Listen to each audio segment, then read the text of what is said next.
Hi, I'm Chris with Carnival Cruise X, and this is episode 191 of Yakety-Yak, straight from the Yak's mouth. John Heald, Carnival Cruise Line's brand ambassador, posts on his Facebook page where you can ask him questions. He answers the questions. We read all the questions, the answers. We take the cool, the funny, the lies, the myths. We put them here for you, so you don't have to read 1,000 questions a day. So on today's episode, we're talking about, can we get boarding passes in the Hub app? If I die at sea, does the cooler cost extra? Why can't all the ships with a pool in back be adults only? Does daylight savings time apply to the ships? And is the pool at Pearl Cove heated? And this is straight from the Yak's mouth.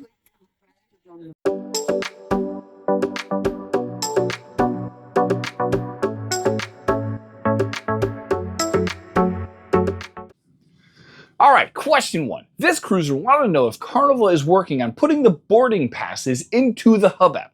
They said it would be so much easier so they don't have to print it out, don't have to buy a printer, waste all the paper, stuff like that. Everybody else does it. They have it on their phones. John said it is definitely something they want to try, and of course, he will let everybody know when they try it. So I agree. I mean, I'm old school. I love the boarding passes. That's all we've ever known since '99 cruising with Carnival is printing out the paper boarding passes. But I agree, for a lot of people, it's going to be a lot easier. A lot of people don't even have printers to print them out. And sometimes they have to go to the library or have a friend's house, whatever.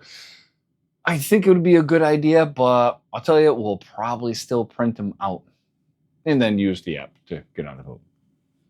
Question two. This cruiser asked, if you die at sea on the ship, is there an extra cost when you get back? He knows they're going to have to put you and your body in a cooler till they get back to port, but wanted to know, is there an extra charge and how much was it? John said, my goodness, mate, that's a very sad question to be asking. Carnival would definitely help with making the arrangements, but he doesn't know if there is a cost to this.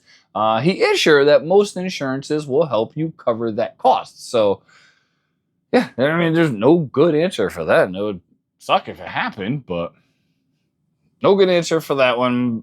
Just get the travel insurance. Question three. This cruiser is on the Firenze and was just curious why the ships with pools in the back of the ships, that is redundant, can't be designated as adult only.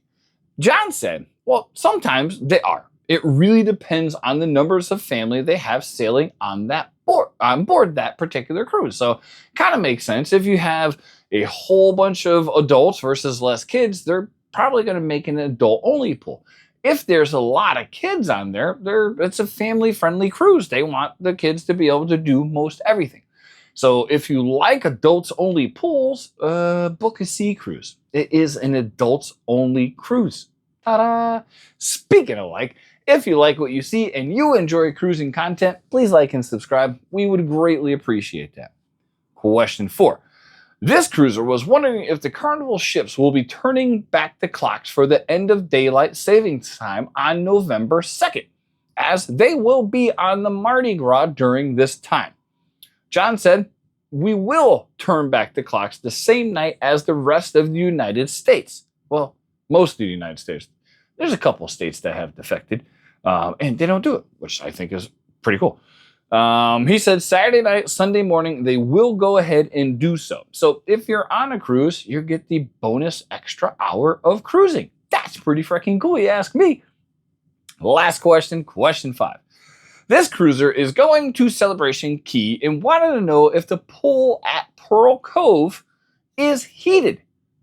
They are aware that the Calypso and the Starfish are not.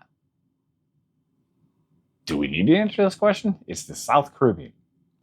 But John said no. They are not heated, but they are extremely comfortable and great for swimming. So where Celebration Key is, it's on Grand Bahama, which is just about parallel to Miami, a little bit north of that. So it doesn't get that cold. So even in the winter months, In Florida, you get some chilly nights. In the Caribbean, it stays a lot warmer, so there's really no need to heat the pools. So no, they're not heated. Ta-da! That's been episode 191 of Yakety-Yak, straight from the Yak's mouth. Thanks for watching. Please take care.